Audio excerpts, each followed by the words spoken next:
The world is changing, and it's changing fast. We're exiting a period of incredible growth and relative stability, where after the most destructive war in human history, the US rose to power as the global leader. The American people in their righteous might will win through to absolute victory. And as that leader, the US created new structures like NATO and the World Trade Organization. They established rules about trade, rules about economics, rules about justice, rules that they based on Western philosophical values, now being projected around the globe by a country with an astounding amount of alliances and military hardware. For a time, another great empire challenged that order, operating with a different set of rules, a different set of values and philosophies, trading with their own bloc and working with their own alliances. But it couldn't last. The collapse of the Soviet Union in the 90s left the US and their rich allies as the sole setters of the rules, the holders of the power. So the US doubled down, and their system of liberal values, democracy, and free trade spread and fortified throughout the world. But when you're the global leader, when you're the one who sets all the rules, you get to decide when you follow your own rules, and when you don't. Being the global superpower has turned more into being the global policeman. Over these last 75 years, the US has been known to violate the values, norms, and ideals that it built the whole global system off of, cozying up to strongman dictators, throwing out democratically elected governments, fueling regional wars, and generally trying to stamp out communism across the globe. And anyone who didn't want to play by America's rules was cast out as an insane pariah in need of regime change. The Iraqi regime has plotted to develop anthrax and nerve gas and nuclear weapons for over a decade.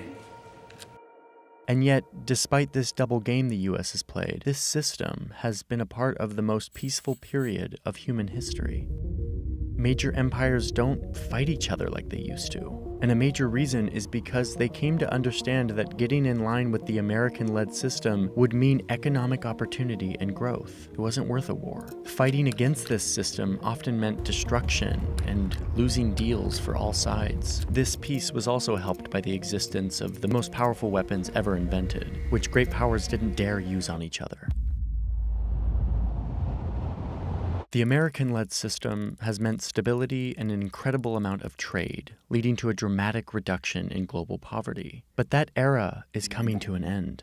Hey, it's me, not in the VO booth here on camera, so I can just tell you about something. I'm not sure if you've heard that the goal of this channel is kind of developing, let's say. We want to become the place for rigorous independent journalism on the internet and on YouTube. And we're doing that, not just here on the channel, but we just launched a new channel called Search Party with my old Vox colleague, Sam Ellis. It's live now. If you're looking for ways to support this journalism and get something in return, I've got a fun one for you. Consider subscribing to Nebula. Nebula is a creator-owned streaming service where we publish all of our videos a week early and ad-free. You pay a few bucks a month or a yearly subscription for a discount, and a portion of that subscription goes directly to supporting our next journalistic project. But that only happens if you sign up with the link in my description, which is nebula.tv/Johnny Harris. Apparently, people actually aren't clicking the link. They're just opening a new tab and typing in nebula.tv and signing up and missing out on a discount as well as supporting us. Please don't do that. But signing up for Nebula isn't just about supporting independent journalism and getting my videos a week early and ad-free. It's also the home of super premium content that you can't get anywhere else. Like, I've been watching this excellent series lately by Real Engineering called Battle of Britain. It's full of all of this stunning animation and compelling storytelling about the engineering and technology behind British military aircraft in the 40s. Really, really good stuff. Or you can let Wendover Productions teach you about the world of logistics that you never thought you needed to know, but you actually do because it's fascinating. And of course, one of my all-time favorites, Real Life Lore, has a series on modern conflicts where he beautifully teaches you about the military strategies and developments in a bunch of conflicts around the world. If you need to take a break from all of the learning on Nebula, check out Jetlag. Jetlag is this race challenge game show that takes place around the world. Not totally sure how they pull this off, but it's incredibly entertaining and a nice entertainment break from all of the like super rigorous teaching and learning that you get on Nebula. There is so much good stuff on this platform that is not driven by algorithms and advertisements, but is driven by subscribers and creators who are talking to each other through hyper quality premium content. I'm super into it, and it's just a few bucks a month. You get a discount if you go to nebula.tv/Johnny Harris, and once again, if you do that, a portion of your subscription every month or your yearly subscription goes directly to fund our journalism projects. So please consider subscribing if that is interesting to you. You can try it out, cancel anytime. For those who sign up, I will see you a week early and ad-free on all of my videos. And for the rest of you, let's dive back into the globe.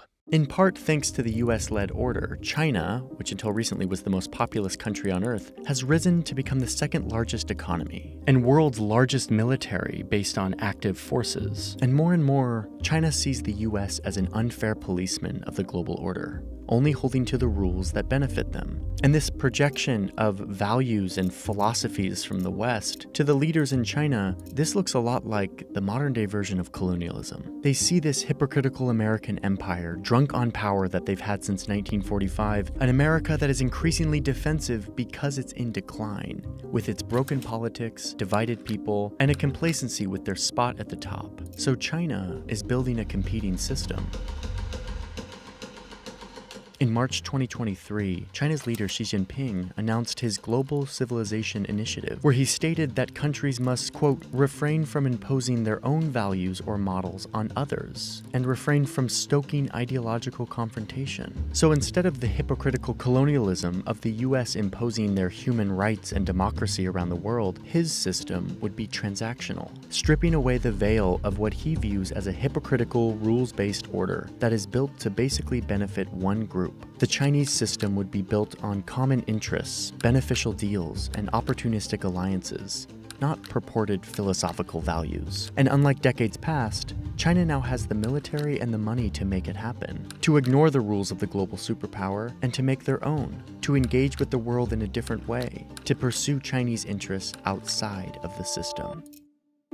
And so now you see a competition between these two great powers that have become deeply economically entwined over the last 50 years. And now they're slowly decoupling. And around the world, you see China planting seeds for its new system, using state-backed money to invest in infrastructure projects all over the globe. This gives China a presence in many new countries, tying these countries to Chinese debt, which often translates into future leverage. In March 2023, China sent diplomats to the Middle East for the first major effort to broker a peace deal between Saudi Arabia and Iran, these two bitter rivals. This is something that the US couldn't do, and it showed the declining influence that the US has on this region. But the US still remains on top, and they will as long as they can control the economic and financial systems that the world operates on, which they do, for now. But China is challenging this as well, working with Brazil, Russia, India, and South Africa, or the BRICS countries, to develop an alternative economic bloc. These are all major growing economies, and they will only become more important in the next 2 decades. Since 2009, the BRICS countries have been stepping up their cooperation, meeting annually, creating a new development bank to invest in their countries, and coordinating on various policies. The BRICS countries are becoming a potential rival to the G7 countries, which represent the US-led order. BRICS countries are even discussing creating their own currency that they share between these 5 growing economies. They're creating a secondary economy in the world, totally independent of the United States. We won't have to talk about sanctions in 5 years because there'll be so many countries transacting in currencies other than the dollar that we won't have the ability to sanction them. This would be a major challenge to the US dollar, which is currently the standard for international trade, and a major reason why everyone has to play nice with the US. Russia's invasion of Ukraine was a major pushback against the Western security and economic order, and it showed us which countries will fall on which side of that divide. You can see that most countries aren't taking a side here. They aren't siding with Russia and China or with the Western Bloc. You could call these the non-aligned countries, the undecided, the countries that China and the US will be looking to influence into their system in coming years. Let's highlight the 25 largest economies among these non-aligned countries, at least according to the Economist Intelligence Unit. These are the economies that the US is working to keep on their side, to keep in their system, and that China is trying to woo to join their new transactional system. But this Cold War is different than the last one. The one where the USA and the Soviet Union forced countries to deeply choose a side based on ideological convictions about capitalism versus communism. This new rising Cold War could be much less black and white. Instead, in this much more globalized and interconnected world, non-aligned countries will exploit this bidding war between the superpowers to get them the best trade and security deals possible. Like in Brazil, where this is already happening. Brazil is a massive country who is a super close ally with the United States, and yet they're a part of the BRICS bloc with China, which is one reason Brazil refused to sell weapons to Ukraine when the country requested a deal. They're already walking this line between their interests that align with the US order and their interests that align with China. Brazil's president traveled to Beijing in April 2023, and not only did the Brazilian president sign around 20 new agreements on technology, trade, and agriculture, but he actually asked Beijing to help him negotiate the war in Ukraine. So even as the US and China cut ties, Brazil is showing that they're not going to take a side. They're going to play both sides to their own benefit. India is kind of doing the same thing, getting lots of cheap oil and nearly half of their weapons from Russia, and then getting a quarter of their weapons from Europe, and recently securing $200 billion in funding from the US for Indian technology startups. Saudi Arabia gets almost all of its weapons from the United States, but is turning away from the US in other ways like trade, where China is now their top trading partner. In late 2022, China and Saudi Arabia signed a strategic partnership agreement, meaning that their leaders will be meeting more frequently. There will be more trade, more technology transfer, and more diplomacy. Turkey is a member of NATO and generally aligned with the West, but also has to walk a fine line here. Because it has strong economic ties to Russia, Turkey also doesn't want to lose out on China's economic expansion. China has this Belt and Road initiative that runs right through Turkey, and they're hoping to court more Chinese investment in transportation, energy, and mining. Pakistan is a country that has been aligned with the US in recent years and a partner on the war on terror, but it also entertains investment and trade with China, including a $62 billion investment from China's Belt and Road Initiative to create this economic corridor between the two countries.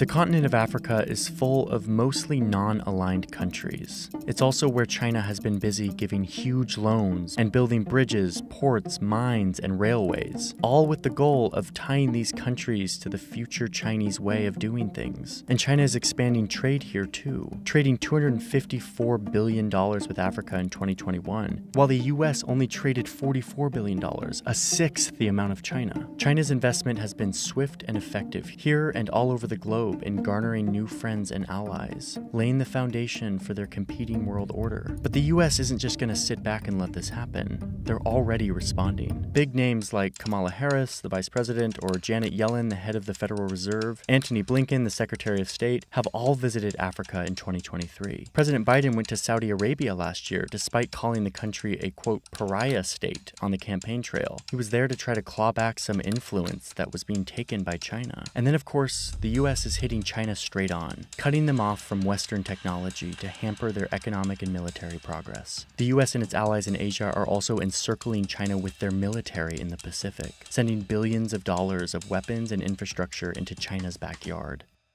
So it looks like we're in the early days of a new multipolar world, a competition between a great superpower and a rising superpower that wants to lead a new system based on different values. The result is likely the undoing of a lot of the globalization and interconnectedness that has developed in the last 70 years. And for now, I think what we'll see is countries won't be choosing a side hastily. Instead, they'll play both of these great powers off of each other to get the best deal for their country. I'm not sure how long they'll be able to do this as tensions rise and the pressure mounts to choose a side. But for now, what's clear is that we're moving into uncharted waters.